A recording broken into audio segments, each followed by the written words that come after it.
Auto insurance can all seem the same until it comes time to use it. So don't get stuck paying more for less coverage. Switch to USAA Auto Insurance and you could start saving money in no time.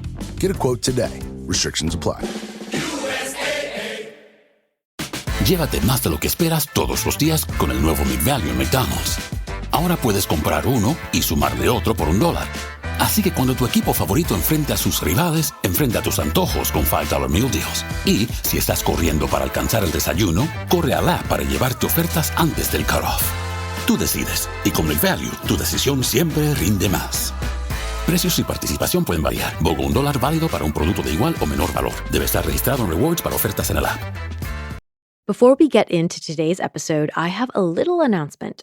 This podcast, Living Well with Janet, will now be on a separate feed from the Asian Boss Girl channel. Helen, Mel, and myself each host our own shows that we've been releasing on the main ABG channel for the past year, and now we want to give each show its own page.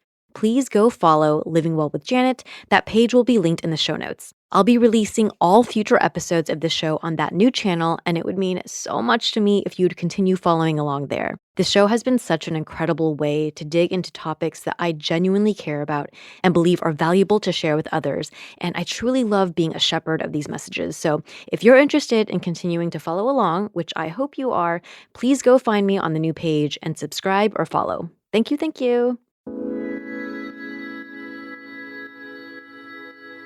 Hi, everyone. Welcome back to another episode of Living Well with Janet, where we explore what it means to live well. I'm your host, Janet, a yogi, a meditator, plant-forward eater, and all-around wellness enthusiast. I'm also a second-generation Asian American woman, an experimenter, and a deep thinker. Join me in my conversations and contemplations on the physical, mental, emotional, spiritual, social, and environmental aspects of living well.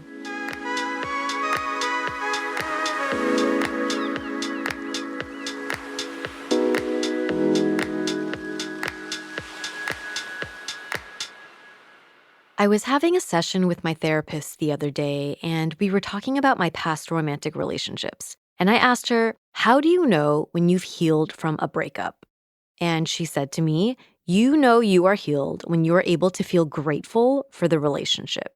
If you've been following along on the main ABG podcast, you know that I recently went through another breakup from a relationship that I was in this past year that followed a pretty serious relationship I was in the previous year, where I shared my partner very openly on the podcast. He was in 2 episodes. If you watch us on YouTube, you can go catch him there. And I shared him all over my Instagram. And that relationship ended a few months before the one this past year. So when I asked my therapist this question, it is because after that first relationship, I felt like I was at peace with both my ex and the relationship ending. I thought I had gone through the full grief cycle: denial, anger, bargaining, depression, and acceptance. And I was at a place where I felt grateful that we were in each other's lives for that period, that we had served our respective purposes in each other's lives, and that we eventually were just not meant to be, and that was okay. So I really thought I had healed from that relationship before getting into the relationship that I was in this past year. And I really was. I was in a healed state when I entered this new relationship this past year. But the thing is, after this most recent relationship ended, I am finding myself really kind of re-experiencing a lot of anger and frustration and sadness toward my previous partner. And I think the reality is that healing is not always, actually, I don't think it really ever is linear.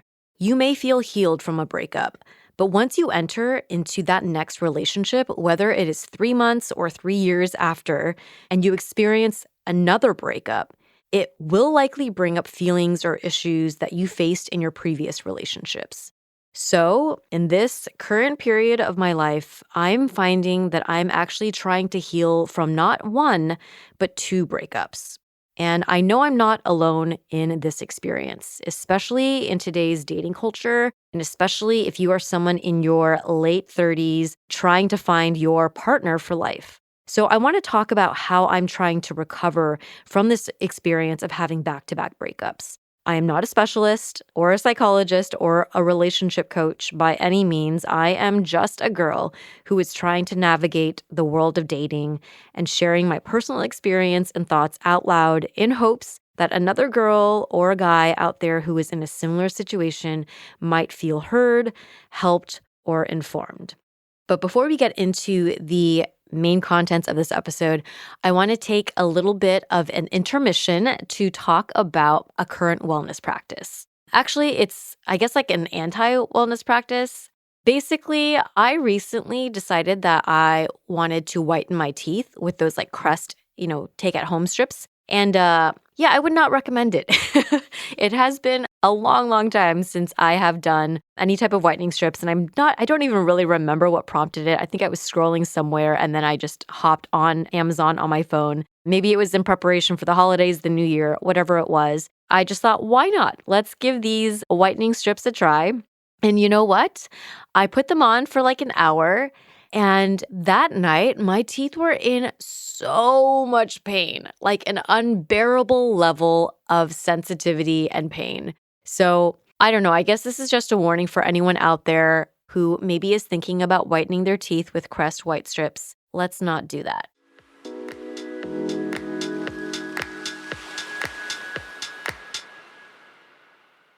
It might sound cheesy, but giving gifts is better than receiving them. When you see someone's face light up because you got them something they would not have gotten themselves, that little bit of luxury they don't know they're missing, it's the best part of the holidays. This year, Quince lets you treat your loved ones and yourself to everyday luxury at an affordable price. Something everyone needs in their closet, in my opinion, is Quince's organic cotton boyfriend crew sweater. I have one in dark olive, and I have been living in this piece. From errands to holiday parties and everything in between, I'm wearing it all the time. I'm a fan of the organic cotton material, but if you're more of a cashmere girly, their Mongolian cashmere sweater start at just $50. What a steal! And it's not just that, all Quince items are priced 50 to 80% less than similar brands. That includes beautiful leather jackets, cardigans, denim, and so much more. Gift luxury this holiday season without the luxury price tag. Go to quince.com/ABG for 365-day returns, plus free shipping on your order. That's QUINCE.com/ABG to get free shipping and 365-day returns. Quince.com/ABG.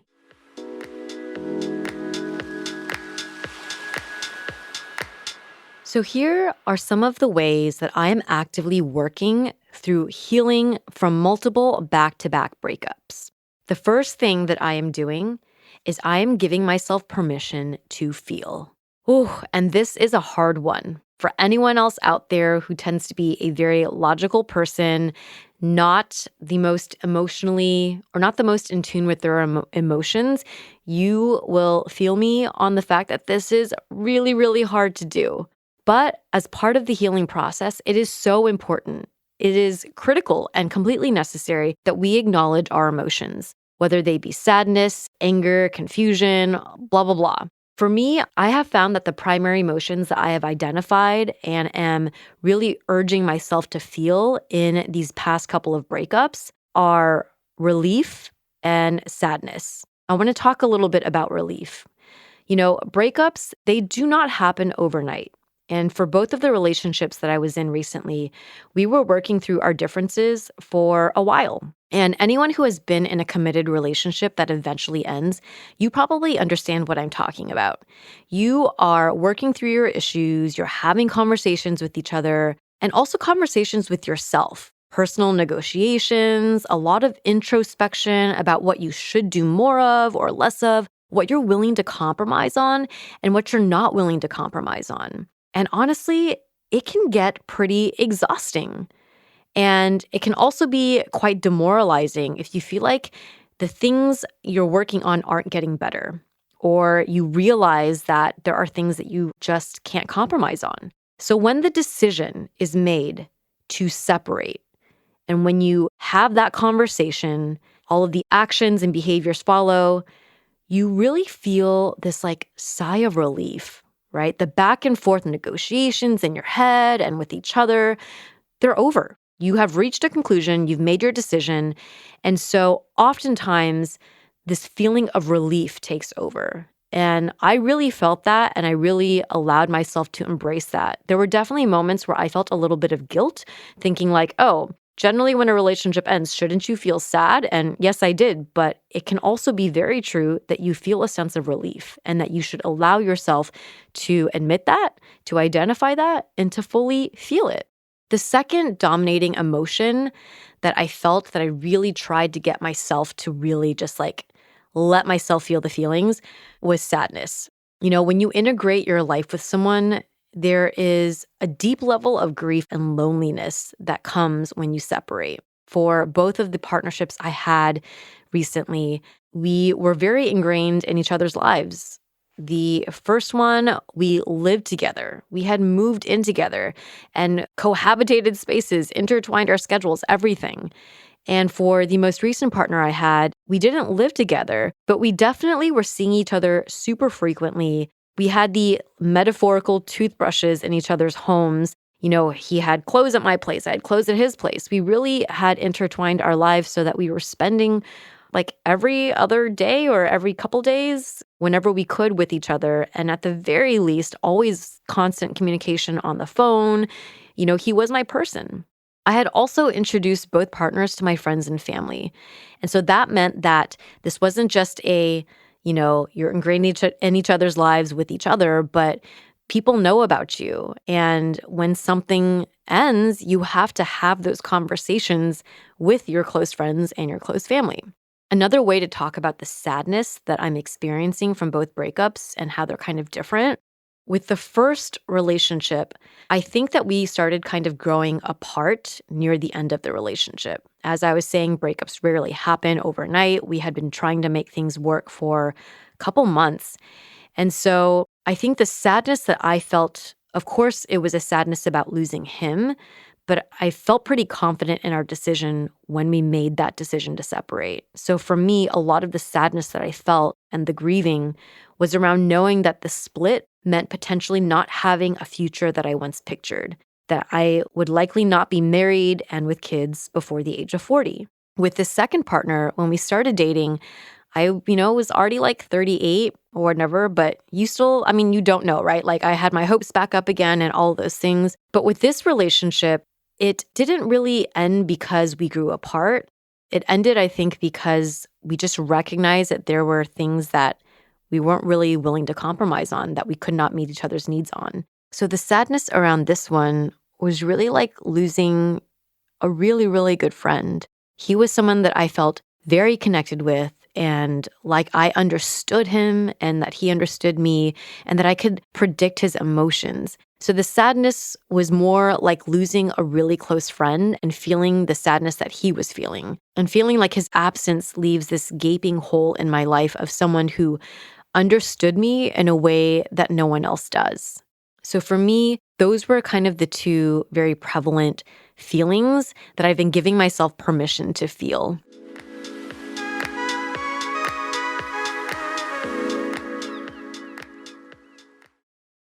This episode is brought to you by Indeed. When your computer breaks, you don't wait for it to magically start working again. You fix the problem. So why wait to hire the people your company desperately needs? Use Indeed's sponsored jobs to hire top talent fast. And even better, you only pay for results. There's no need to wait. Speed up your hiring with a $75 sponsored job credit at Indeed.com/podcast. Terms and conditions apply.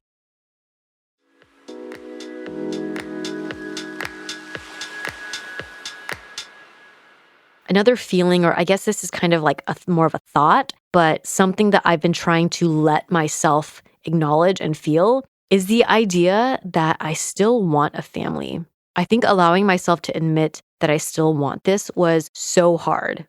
You might have seen in some episodes on the main ABG podcast where I talked about thinking through this idea of a timeline of being a woman in your late 30s and knowing that there's a biological clock, and me kind of going back and forth in my mind a lot this past year, negotiating with myself about whether this is something that I still want, whether I'm open to a different, future. It was in a conversation with my therapist where I was just like, I feel so lost right now.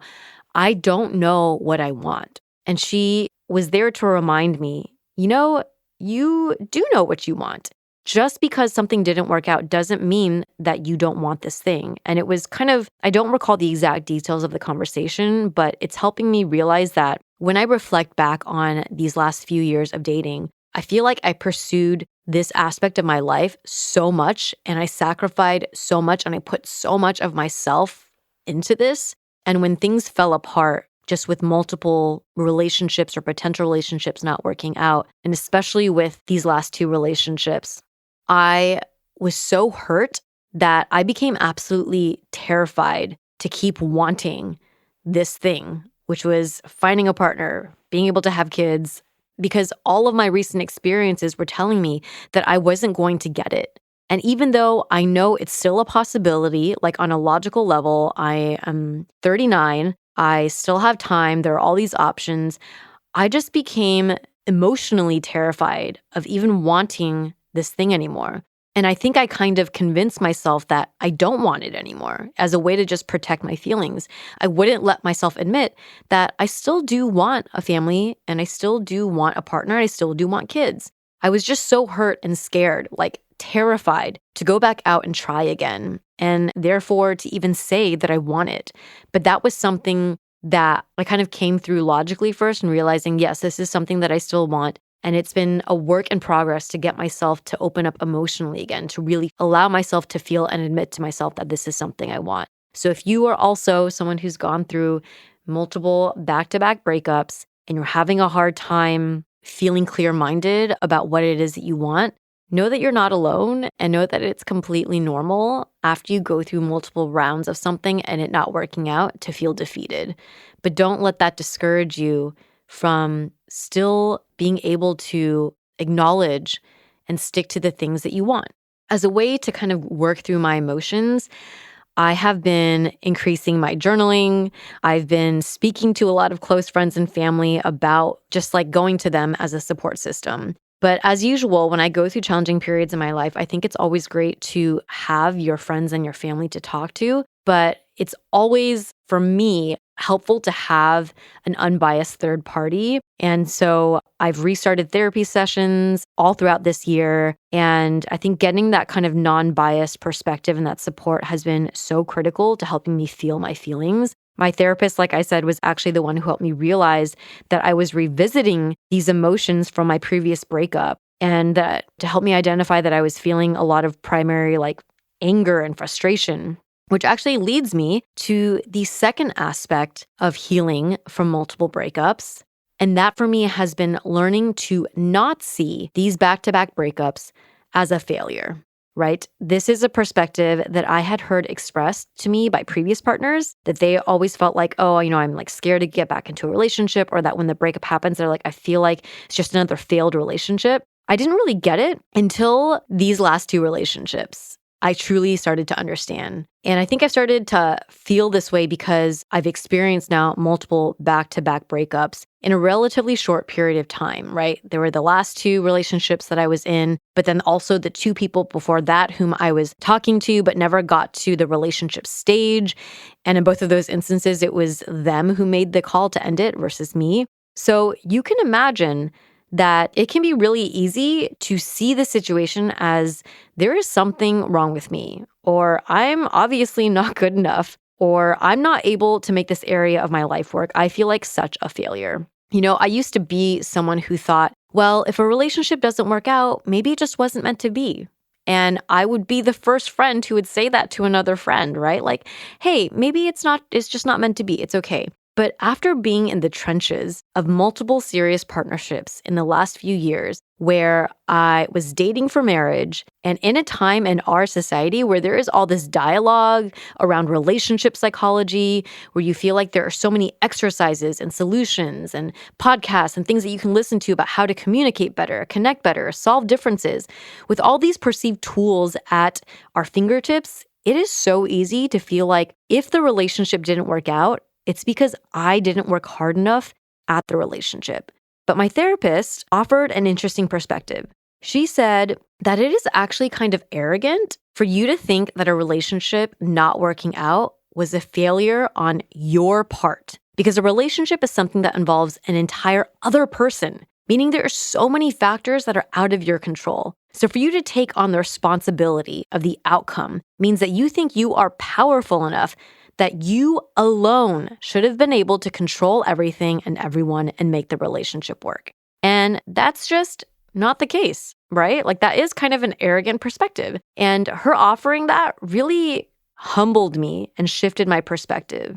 And she actually gave me this homework assignment. She said to write a thank you letter to my ex by hand, whom I was experiencing a lot of feelings of anger toward, so that I might be able to experience gratitude over the anger or self-directed feelings of failure. So that is something I'm working through. And for anyone else out there who is recovering from back-to-back breakups, it is helpful to learn to not see these failed relationships as a failure on your part. The relationships did not work out for a reason, and a lot of those reasons were not in your control.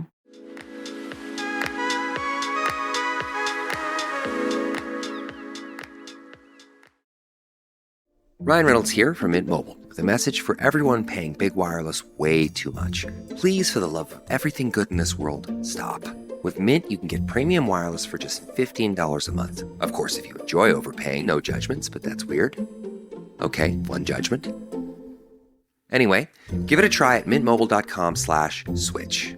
Upfront payment of $45 for 3-month plan, equivalent to $15 per month required. Intro rate first 3 months only, then full price plan options available. Taxes and fees extra. See full terms at mintmobile.com.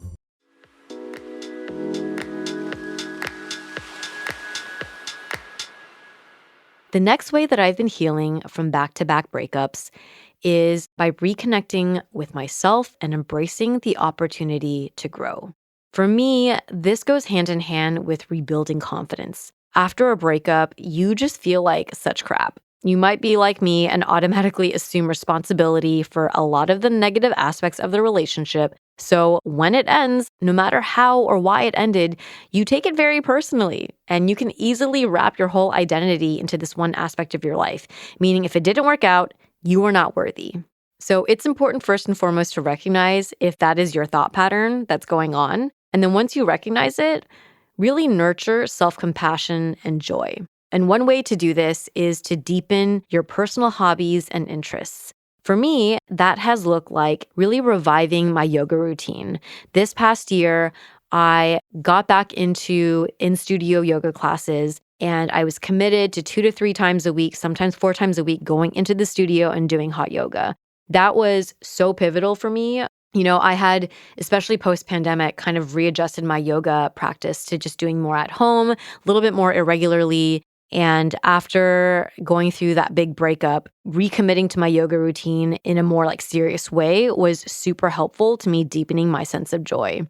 I also experimented a lot. You know, I took heels classes, and I have a whole episode where I talked about how that actually unexpectedly was more challenging for me. But I'm really proud of myself for going out there and trying it and, experimenting with something new. I also took voiceover classes this year, which I don't think I really talked about or shared on the podcast. But, I have a lot of people that tell me they really like my voice. They're like, you do a podcast. And I thought, I want to be able to foster that and put myself in more experiences where I'm able to learn how to use a tool that other people are telling me is a strength. So that was something I tried, and it definitely, was something that helped me build a greater sense of confidence. The other way that I've been trying to embrace joy is experimenting with content on Instagram. If you've been following me at Janet W, you'll see that I've been creating a lot of trad wife content or makeup videos that are really just a way for me to think through commentary on what it is to be a single woman in her late 30s. I've just been playing, right? Makeup videos, get ready with me, experimenting with fashion and things like that. And some of that has also been a way for me to channel my grief into humor and make something that, is otherwise an incredibly frustrating experience or state of being and turn it into a form of expression and also a form of connection when others receive it and they're able to benefit from it, whether that be feeling like they can relate to the content that I'm creating or, just that they're being entertained by it. So that is something else that I've been doing. As a third way to really heal from back-to-back breakups is to reconnect with myself and embrace the opportunity to grow through trying different activities. The fourth pillar for healing from back-to-back breakups is to build a strong support system. This has been really important, but also, I have to be honest, really hard for me to do. As someone who can be fiercely independent and also not good at feeling my feelings, it is so hard to be vulnerable and reach out to people for not only unloading your feelings, but to be like, hey, I need help, right? Like A, admitting that to yourself, but then B, being able to like create that support system with your community. I will say that this has been an amazing opportunity for me to get closer with my sister. This past year, I guess we had some big things in our life happen that really brought us closer together. Me going through the breakup and her getting married and having a baby. But when it came to being a person who could be there and understand me and make me feel heard in the breakup, she was a really critical person. And part of that comes from her background. You know, she is married now and was in a very long-term relationship with her now husband. But before him, like in her 20s, she was in a lot of really committed long-term relationships. And when they would end, they were heartbreaking for her. So she knows what it's like to go through that experience, and she's gone through it like 3 to 4 times. And so I feel like she could really empathize with me, and I could feel that she understood what I was going through at some level. And so I just felt really seen and supported by her. And she was someone that I turned to a lot in my love life these past 2 years. I've also relied a lot on close friends, and I relied on them in different ways. So I would say one of the most critical people for me this year has been a close girlfriend who has known me since college, so she knows me quite well. We spent a lot of time together in our young adult years in our 20s, dating and working in San Francisco. She is someone who is also a little bit older than I am, so she is like in her early 40s, has dated quite a bit, but is still single. So she's one of my last remaining girlfriends who has A, both known me for a long time, and B, is not married with kids. So as someone who is in that situation and also who has, dated and gone through multiple heartbreaks in the last couple of years, I felt like seen by her. Another friend of mine who is currently married and with kids, so she's not in a similar situation, but she also knew me for a really long time since college. And she, though, understands because before finding her husband, she went through a stage of dating multiple guys back to back in the way where you're like looking for your life partner, right? So it's this very like open heart, but also not effing around. You're trying to figure out if this is your person. So I think she understands that, and she's someone that I've been able to feel seen by as well. And then there are my close friends who know me really well, but maybe haven't experienced back-to-back heartbreak in midlife, when it's a time when you're dating and it can compromise your family planning. So they can offer me support because they know me well. They know my, how I am with emotions. They maybe understood the nuances of the relationship dynamics, but they may not necessarily understand the actual thing I'm experiencing, right? It's important when you're thinking about your support system to be able to identify which friends you're going to be able to get which ways of feeling supported by, if that makes sense. And as part of building your support system, beyond the people who you already have very close to you in your life, it can also be super helpful to make new friends, which I know is really hard to do. And, adult friendships are really hard to start, right? But I have found that maybe that's something that's been kind of nice about these breakups is that it's really propelled me to seek community in people who are similar to me who I don't know yet. For example, there are 2 women in their 40s who are single, Asian American, also work in kind of like creative spaces that I've been able to develop friendships with this year. One woman is someone I actually met through a kind of like an influencer type event in LA a few years back. She also is a blended content creator, corporate career person, focused on health and wellness. And she's someone that I've been able to grab coffee with, and we kind of are able to commiserate about dating in LA. And it's amazing. She is now actually in her early 40s and has made the decision to have a child on her own and is sharing about that journey on her own platform. And I find that really inspiring to know that, to be able to just see that as an example. So she's been someone that I have found a lot of connection and inspiration from.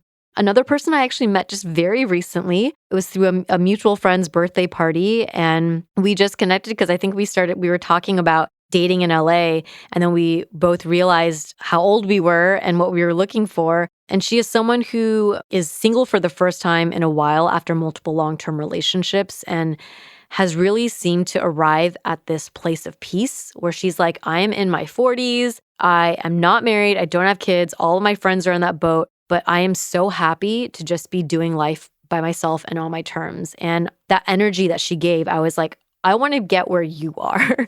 And she is someone who goes like hiking and does activities, and we exchange numbers. And she's like, I'm really going to reach out to you. And I was like, I really will respond. And she invited me to go out on a night hike with her and another friend. And I joined them last week. And it's so nice. I'm just loving this opportunity to connect with new people.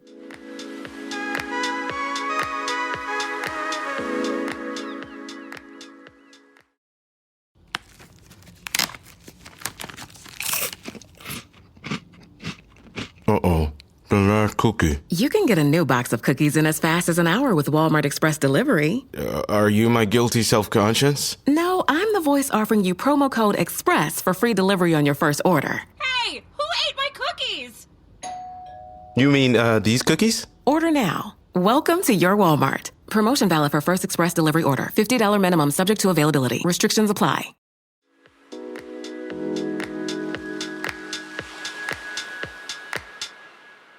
Another way that I've been making new friends is this past year, I hosted a Bali trip, and there were 15 to 20 amazing women who all showed up. Most of us did not know each other. Some people came and they had a girlfriend that they brought with them on the trip, but it was just so nice to be able to connect with all of these women and share this experience where we're going to this beautiful country that none of us have been to, seeing new sights, tasting new foods, getting to meet new people who all, obviously, if we're all on this trip together, have self-selected to be here, and there's commonalities between us. So that was also a really good experience this past year where I was able to connect with new friends. Another way to build out your support system, at least for me that I've been doing this past year, is making an active effort to show up to friend group type events that in the past, like when I'm in a relationship, I might not be able to go to because I'm, trying to balance another person and their schedule.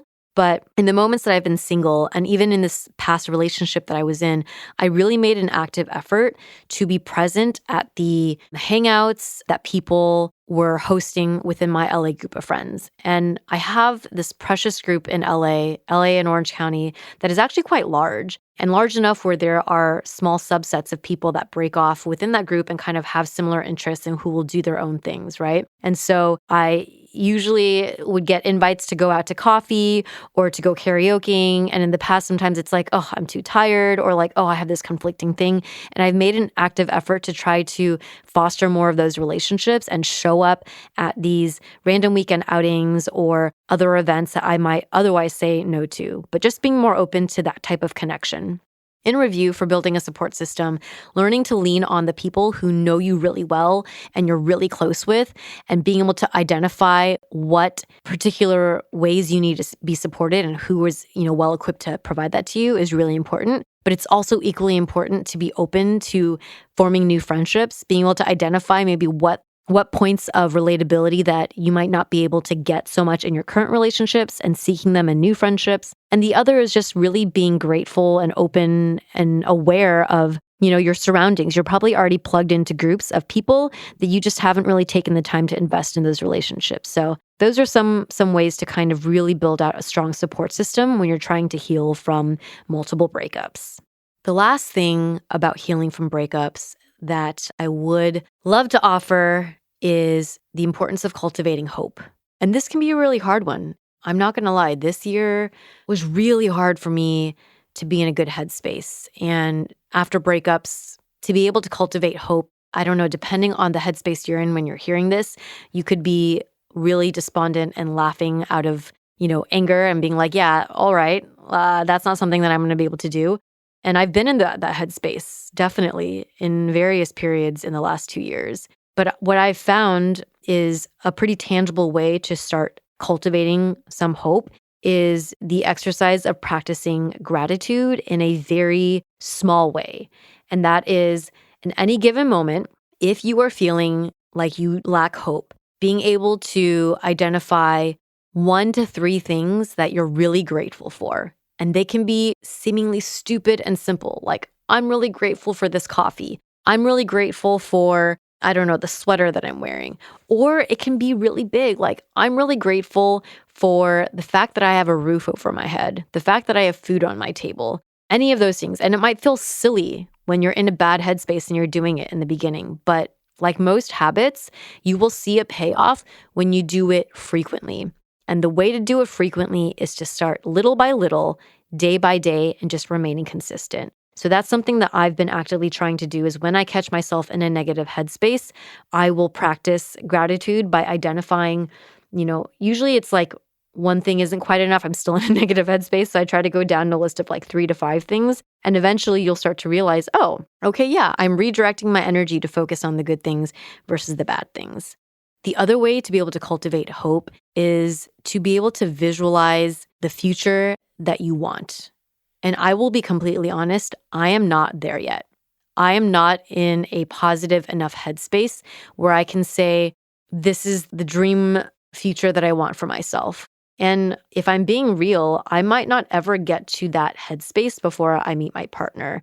I don't want to be in a super shitty, crappy headspace when I'm trying to meet someone.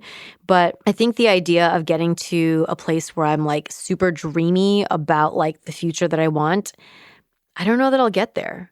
But I'm hopeful. I'm hopeful that in trying to cultivate hope, that I will get to a place where I will be able to journal out or write out or list out some things that I want for my future and to be able to truly allow myself to want those things without feeling jaded. So those are kind of my top list of pillars or things that I think are helpful in navigating back-to-back heartbreak. Am I totally healed? I'm going to say no. Like we addressed earlier in this episode, healing is not a linear journey and it's going to be an ongoing process. But these are 5 things that I'm actively doing to get myself through this experience of healing from back-to-back heartbreak.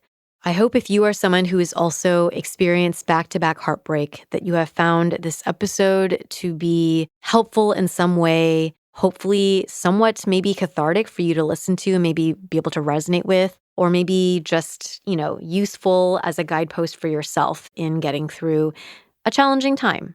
And if you can relate to this, I just want you to know that you're not alone and that we'll get through this. No matter what happens, we'll be able to make it work. I want to close this out with a page from a book that I'm currently reading. It's called The Pivot Year, 365 Days to Become the Person You Truly Want to Be by Brianna Wiest. And on day 41, there is a passage that I think is really relevant for anyone who found this episode to be resonating. There are a lot of things you can give up in this life, but love is not one of them. There are a lot of things you can let go of, a lot of things you're allowed to say you were wrong or a little too hopeful about. There are a lot of things you can age out of, phase through, and move on from, but love is not one of them. You have to believe in love up until the very end. Real love, true love, honest love. To not give up on love is to be open to how it may come and when. To not give up on love is to accept that the deepest possible experience of it might not look exactly as you pictured. To not give up on love is to realize that it will not be something that sweeps you off your path, but helps you stand more firmly on your own 2 feet. It is not something that idealizes an idea of you, but does not support the person you are becoming. Love is willing to care for you in the most constant, simple, human ways.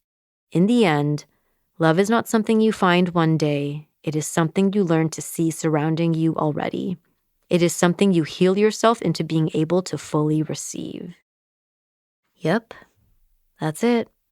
So I hope you have found this episode to be helpful. And if you enjoyed it, I would love if you would leave a heart emoji in the comments, whether that's on Spotify or on Instagram. I've really appreciated all of you listening to this episode. Once again, this is your host, Janet. I can also be found on Asian Boss Girl, the podcast for the modern-day Asian American woman with my good friends Helen and Mel, who are also hosting their own shows, which you can catch on this same feed, new episodes every Tuesday. You can follow ABG on Instagram at Asian Boss Girl and me, Janet, at Janet W. That's Janet, the word double, and the letter U.